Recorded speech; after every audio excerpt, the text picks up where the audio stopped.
আসসালামু আলাইকুম ওয়া রাহমাতুল্লাহি তাআলা ওয়া বারাকাতুহু।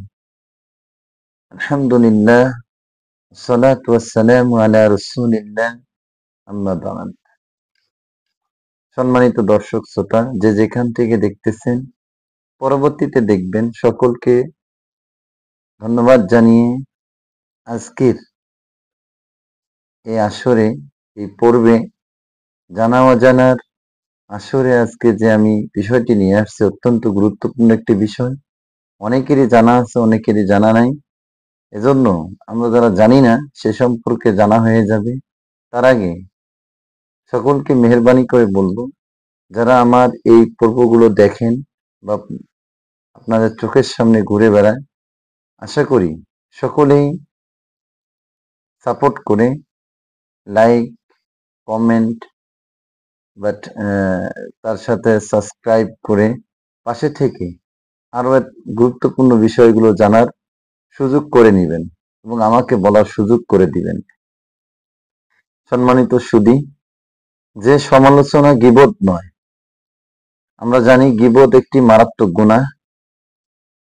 এ থেকে ক্ষমা পাওয়ার উপায় খুব কমই মানুষের জানা আছে, কিন্তু গীবত একটি বড় ধরনের গুনাহ, যেটা আল্লাহ রাব্বুল আলামিন কোরআনুল কারীমেও কোট করেছেন যে এই গীবতকারী যারা গীবত করবে তারা নিজ আপন ভাইয়ের, মরা ভাইয়ের গোশত ভক্ষণ করবে। নাউজুবিল্লাহ। তা আমরা কাদের সমালোচনা করতে পারবো, কি সম্পর্কে করতে পারবো, সেটুকু আমরা জানার আজকে বিষয়। যে সমালোচনাটুকু গীবত হবে না, এই প্রকার হচ্ছে, এর আবার প্রকার হচ্ছে তিনটি। যাদের সমালোচনা করা যাবে, এই তিন প্রকারের সমালোচনা করা যাবে, সেই তিন প্রকার সম্পর্কে আমরা জানবো।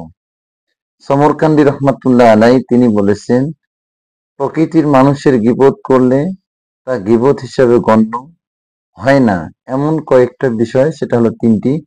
এক নম্বরে রয়েছে জালিম শাসকের গীবত করলে গীবত হয় না।